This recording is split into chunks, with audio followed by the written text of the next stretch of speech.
Hi, everybody. So we're going to spend the next 30 minutes talking a bit about trust and the trust landscape and implications of what's going on with the state of trust as everyone in this room thinks about how do you build strategies, how do you take advantage of platforms like Glassdoor to really achieve what you're trying to do from a relationship standpoint. And then we're going to bring that to life through a really amazing case that Jennifer is going to present, some real-time work that's going on at Dell right now, which is really relevant and really cool and inspiring. So wanted to start by talking about trust. In Robert's opening remarks, he talked about the Edelman Trust Barometer. So let me just tell you a little bit more about this study that we do at Edelman. This is the largest global study of trust that anyone does. We've done it for 14 years now. This year was 27 countries and over 33,000 respondents. So the data is real and very relevant. And what we look at in this study is what is going on with the kind of currency of trust. So we look at trust in media, in government, in corporations, in NGOs, and really try to figure out what's going on, what could be the reasons behind it. So a ton of data, as you can imagine. I've picked out just two bits of that data, which I think are very, very relevant to everybody in this room. So let's talk about what those are. So this is maybe, if you remember nothing else other than like a guy got up with a bow tie and shared a bunch of stuff, this is what I would love you to remember. When we ask the very, very important question, who do you trust for information about a company? This slide shows you how people answered that question. And what's most important for you to look at is the credibility of somebody who is viewed as a technical expert of a company was viewed as 67% credible, so just behind an academic expert. So people who are technical experts and who are identified as such, very, very credible voice at 67% in this year's study. Right after that was somebody who is viewed as a person like myself at 63%, and then moving on down the chain from left to right, regular employee of a company at 49%. This is the stat I want you to remember, 49% credibility of an employee, a CEO at 43%. So what this data would suggest is that there is amazing power and credibility in positioning people who are viewed as technical experts of your company or as a regular employee, and I hate the term regular employee, but you know what I mean, of a company. Those voices are more credible than your CEO. Now, that's not to say that you need to lock your CEO up, never let them talk again, although some of you may want to do that, but for other reasons.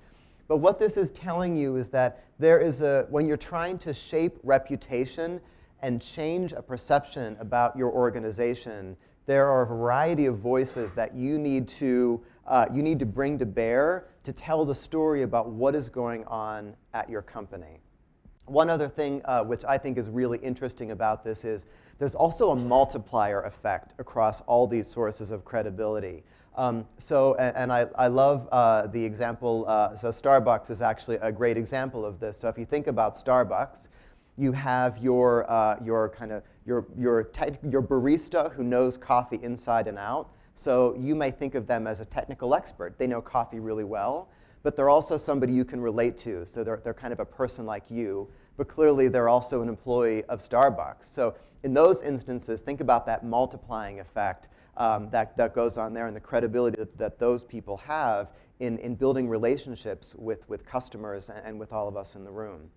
So again, just some interesting data that you can possibly use to help build the case for how do we elevate the employee voice. What are the opportunities to use platforms like Glassdoor to do so? And that's a little bit about what Jennifer is going to talk about in just a few minutes. So we then went one level deeper and said, OK, that's great. So generally, who are you going to for sources of information about a company? Fine and good. But let's dive a level deeper and look at, well, OK, what topics? Is the employee voice more credible in certain topics than others? Is the CEO more listened to when it comes to things like financial returns and those kind of things? So let's look at that in this next slide. So what we did is we broke this down into 5 different categories or 5 different topics of information. So we looked at engagement, integrity, products, purpose, and operations. And we asked people, okay, if a company wants to talk about a very certain topic, who then is most credible? And the most compelling things on this slide, I believe, are in the categories, the informational categories of engagement or integrity. So engagement, these are questions around, does a company listen to its customers? Does a company treat employees well? Does a company place customers ahead of profit? So in specific issues related to those, and the most important one I think for us in this room is, does a company treat its employees well? Look how high the employee voice scored at 47% credible over a CEO of 21%. So I think this is intuitive to all of us, but it's interesting because the data backs it up. If you're trying to tell the world you're a great employer who treats your employees well, they want to hear from the employees, not from senior leadership. Again, intuitive, but this data can help you make that case. The other interesting topical area is that of integrity. Does a company have ethical business practices? Do they do the right thing? If this is something that you are struggling with right now, think about how do you elevate the credibility of the employee voice at 34% over all other different types of spokespeople to tell that story about what is happening at your company. So again, those are just a couple interesting data points from the Trust Barometer. We have a bunch more data, which I'm happy to share offline. But again, just a few things to kind of inspire you and maybe help you bolster your own case for elevating the employee voice at your company. There are 3 opportunities that really come out of that data and our experience that we wanted to share with you just to kind of provoke you, as if the mimosas weren't enough to provoke your thoughts early in the morning. Here are some interesting questions. The first is really, how do we elevate and amplify the voice of the technical expert and the employee in all that we're doing, but in particular as it relates to talking about what is it like to work at our company? And one of the things with technical experts, some companies do this really well, but then they forget to specifically say, this person is an expert at our company and they're expert in these things. Sometimes companies forget to very, very visibly make that connection and label people as technical experts. So if this is something that's important to you, remember that. It's not just enough to put a scientist, a researcher, somebody who's an expert in their field out there. You've literally got to say, this is a technical expert that we are putting before you. The next opportunity or question, and this is a really interesting one, but it's how do we build trust with our workforce and translate that and use that as a starting point to build trust with our customers? So my point of view is, and I'm sure it's shared with many of you in the room, that if your employees don't have a trusted relationship with you as an employer, you have no hope in actually using those employees to build trust with your customers. So think about that value chain and how does the work you're doing help influence that? And then the last one is, how can a company really keep engaging and using Glassdoor all throughout a person's employment life cycle? This is not just about getting candidates in the door, but it's once they're in the door, how do you actually use Glassdoor to keep your workforce engaged, keep them coming back to it, to continually be posting reviews about what it's like to work there? How do you actually mine Glassdoor and the data there as an indicator about problems that might be surfacing in your company or with either with the overall state of engagement, about the culture? There is so much rich data there that I think there's opportunities to kind of mine that and use it, really integrate it into your overall employee engagement strategies on an ongoing basis. So 3 questions just to kind of get your thoughts going and to provoke them. And I really now want to turn it over to Jennifer, who is going to share an amazing and I hope inspiring case about how one company has been answering some of those questions. So there you go. Great. Thank you, Christopher. I like to tell my parents that I'm finally able to put my psychology degree to work, because this is really about human nature and psychology.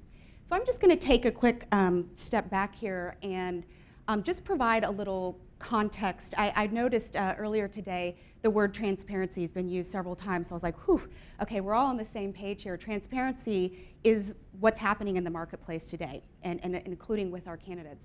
At Dell, Michael Dell, of course, is our founder, and Dell's been in business a little over 30 years. I think we just celebrated our 31st birthday. He founded Dell on the premise of being direct with our customers. So this is part of our company DNA. This is part of our culture. We're actually pretty good at this. And I'll give a couple of examples. Back in 2007, we launched a site, it's called IdeaStorm. And IdeaStorm is basically an open community, an open forum for individuals to share their ideas directly with those of us at Dell. It's pretty cool. We've had about 27,000 ideas shared to date, and actually 500 of those or more, it's probably growing every day, have actually been implemented. So this is just an example that I wanted to highlight of this open, transparent, and direct communication that we have in the marketplace, and especially with our customers. Our employees actually tell us through various employee surveys that this open relationship with our customers is one of the things they like most about working at Dell. They feel empowered.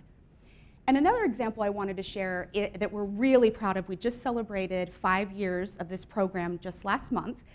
We have a social media and communities university. So we actually certify and train employees at Dell to be advocates on behalf of the company. It doesn't matter what country you're in, it doesn't matter what grade level you are, doesn't matter what function you're in. You don't have to be in marketing, or you don't have to have any other special training. We want you to be an advocate for the organization. And of course, this ties in very nicely with what everybody's been saying, and especially the trust barometer. People trust our employees. We want them to be advocates. There's also a really cool win-win that comes as a result of this. We have our employees certified and trained. They build their personal brand, and then in return, they help build Dell's brand as well. It's a really cool win-win situation. So if we take a step back to 2010, when that Social Media and Communities University was launched, one area, one gap that we started to address within recruiting is we didn't have this with our candidates. So just being completely honest and transparent for the sake of the conversation, we weren't communicating with our candidates. We were communicating them through the interview process, but we weren't engaging them in terms of surveying them, asking them for feedback, really at any point in the process. So we really started to have a lot of internal dialogue within our team to say, this doesn't make sense. This is not part of our company culture. We need to have a candidate experience program. And I like to refer to it as a program because a project has an end, right? This has no end. This is a journey that just goes on forever. We're actually really excited about it. During the course of these conversations, there was a candidate experience gone bad that was shared with a number of us. We had a candidate who was sharing his negative experience, the arrogant, rude, kind of in a hurry, looking at their phone kind of experience that just makes you cringe, right? And we all know there are people guilty of that at every organization. And what was interesting is when he was giving his feedback to the hiring leader, actually to the recruiter, he said, I'm not interested in Dell, this is why. And I didn't feel welcome, I didn't feel warm, I didn't have a good experience. I'm not going to refer anybody to your company. And by the way, I'm never going to be a customer.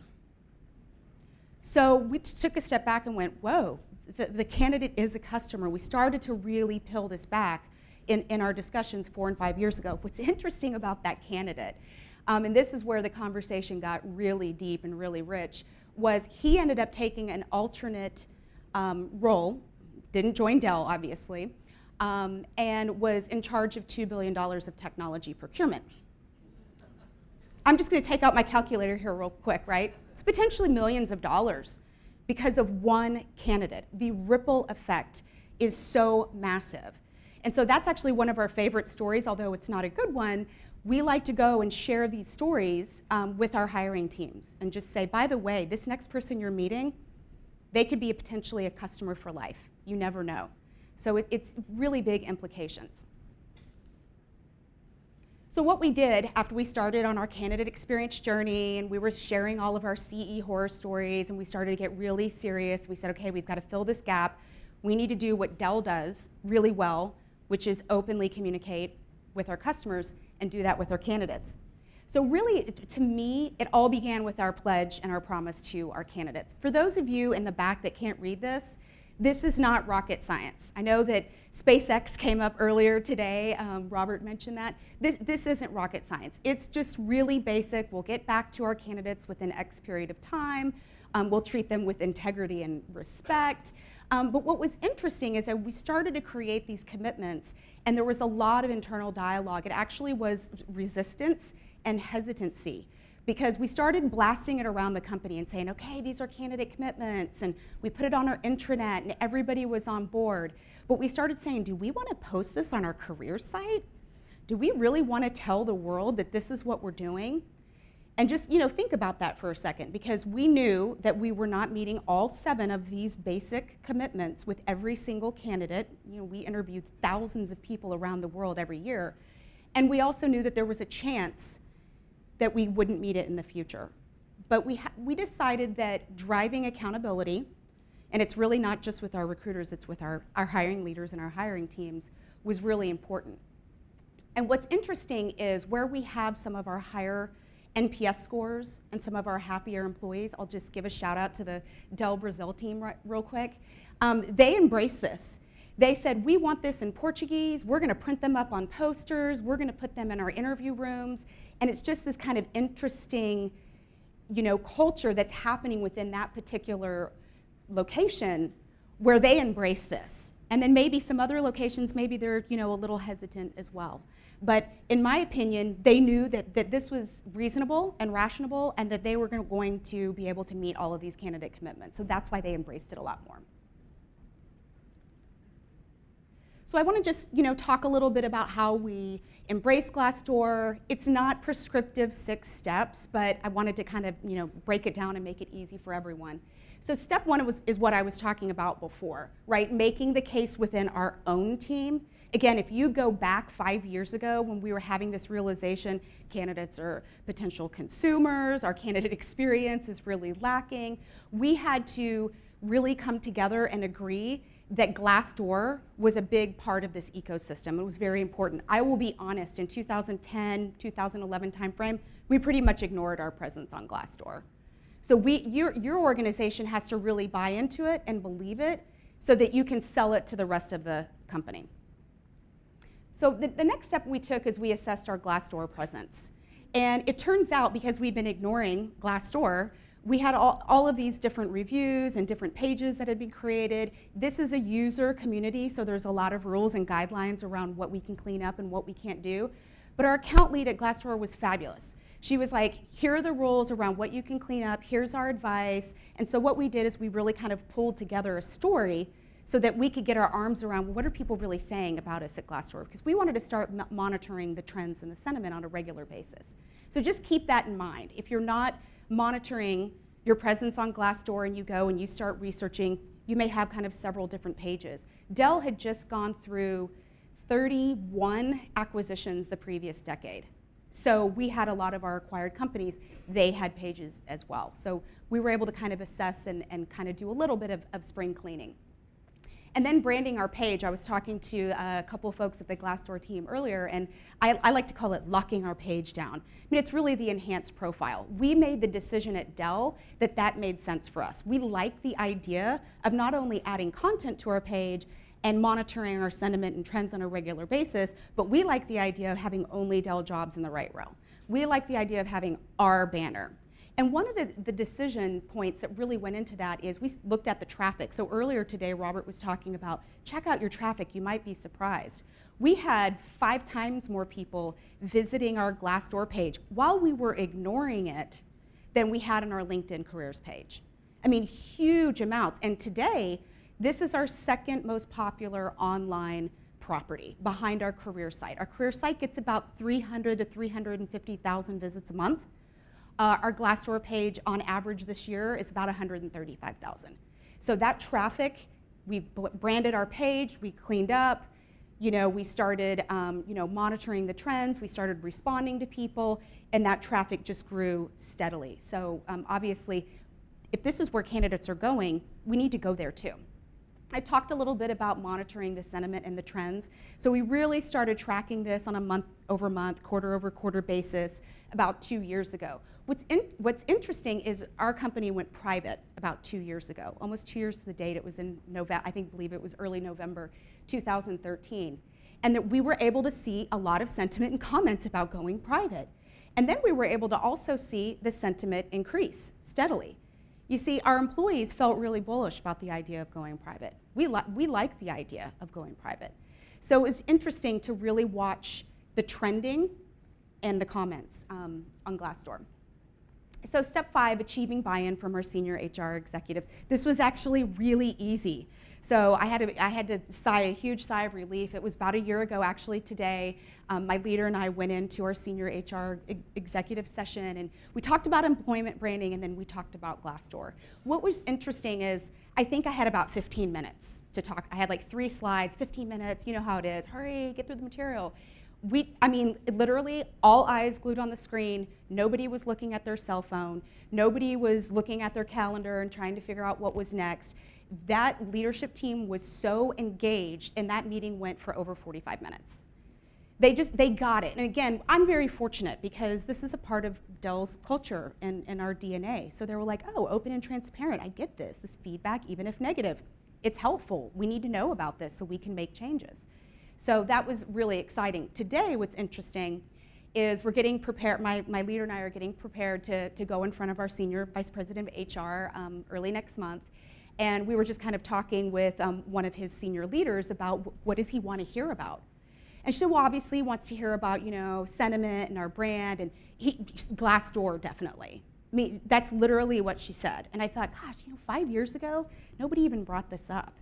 So instead of being a push, it's very much turning into a pull at our organization. So that's really exciting.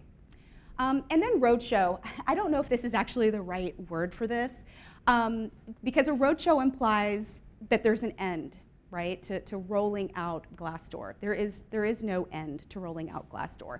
But what we've done over the last 12 to 18 months is we've started talking about Glassdoor a lot and making it a part of the dialogue and the conversation and the vernacular.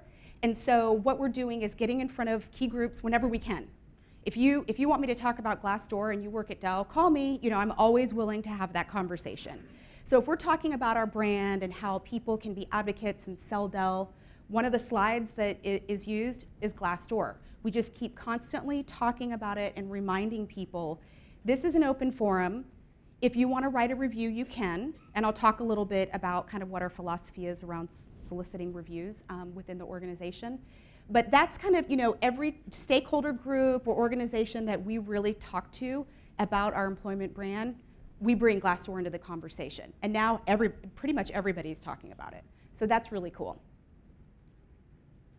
So I talked earlier about how we made the connection, the light bulb went off. Oh, candidates are consumers, this is really cool. I just wanted to provide a bit more just detail around kind of how we see treating our candidates like consumers kind of works when it comes to actionable activities.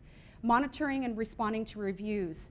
When open company badges became available, I don't know about y'all, but we were like, oh, we're Dell, we have to have this badge right away. It was really cool because what Glassdoor did is it kind of gave us that, you know, kick in the butt, so to speak, to really actually start engaging two-way with our candidates. So we were monitoring, we were checking out our site, we were branding, we were adding content, we felt really good about it, but we weren't really engaging. We thought we're all over social media. And really Glassdoor, it's a user community, but it's a social platform for us.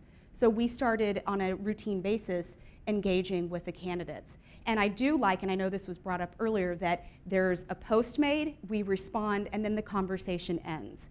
So when I explain that to people within the organization, oh, it's just going to turn into an argument. No, there's no arguing. The individual gets to be heard, we get to respond back, and then the conversation's closed. So we like that format. That works really well for us. And then we educate our stakeholders on an ongoing basis. I talked about this, right? So the roadshow, there's no end to the road. The road kind of continues into the distance forever. But any chance that we can bring Glassdoor into the conversation, that's really what works. So rather than having like a rollout plan or, you know, everybody's going to learn about Glassdoor by the end of the quarter, it's just part of the dialogue. And that feels really authentic and really organic as a means to talking about Glassdoor. I talked a little bit about this earlier. I think every organization needs to have their own philosophy around soliciting reviews. I know it's worked great for some companies. Be bold. Every employee's first year anniversary, send them a note, ask them to write a review. Awesome. We did not think that that was a good idea for Dell. And I just, want to point out that every organization is different. We're all unique. We all have our own baggage, right? We can read it on Glassdoor. And we just felt, we want this to feel really genuine, really organic. We're not going to solicit reviews.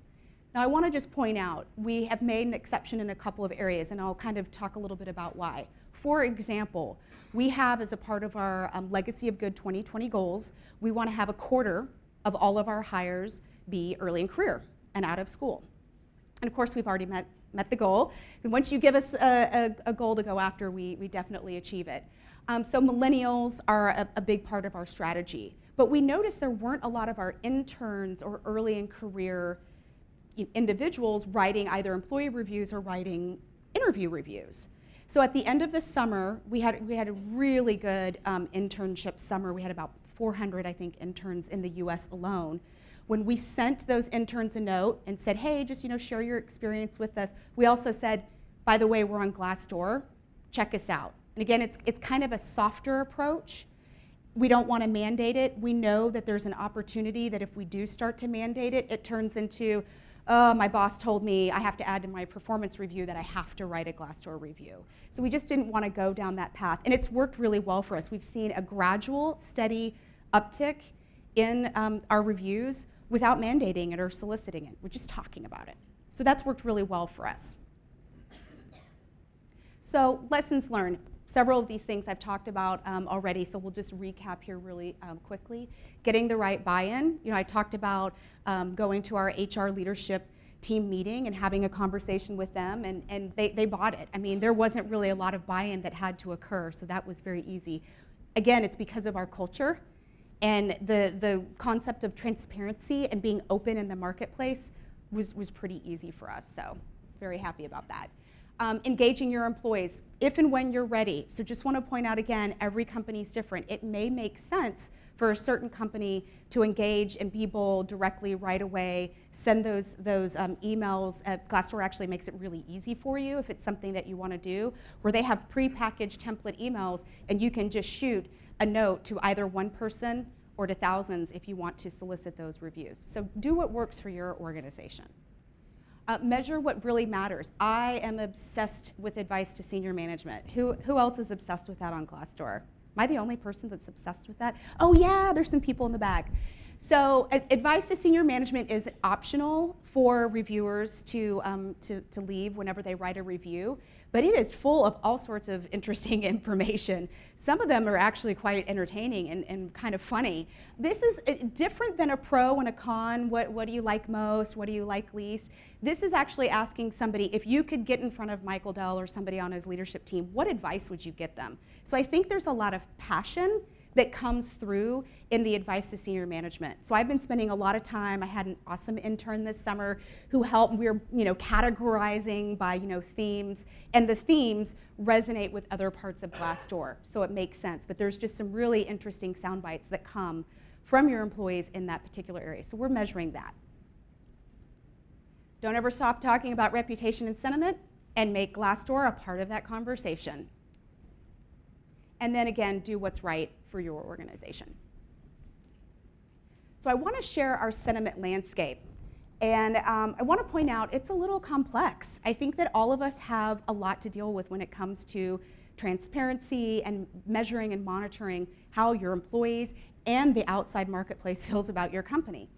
So I'll just kind of build this slide here a little bit. Whoa, that built really fast.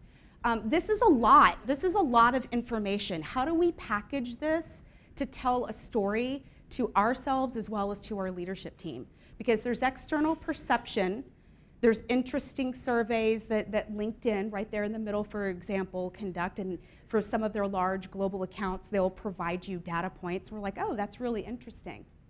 And then, of course, there's the candidate experience survey. We started participating with that at Dell last year. That is really robust information. And I think there's 60 questions that are asked in the candidate experience survey. So we can glean a lot from that. However, it's once a year. It's not always just in time. So right now we're piloting Qualtrics, which is a survey tool.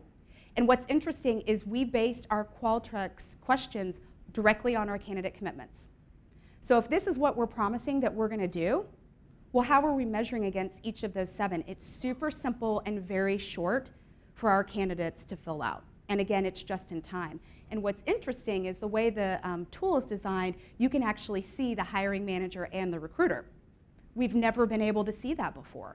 So it's pretty powerful information. If we're learning something within the organization, good or bad, you may be a rock star hiring leader. We want to give you that feedback and also give you a chance to share your story and maybe train other people. So with that, I'll turn it back over to Lars if there are questions. Thank you. Jennifer, Chris, thank you very much.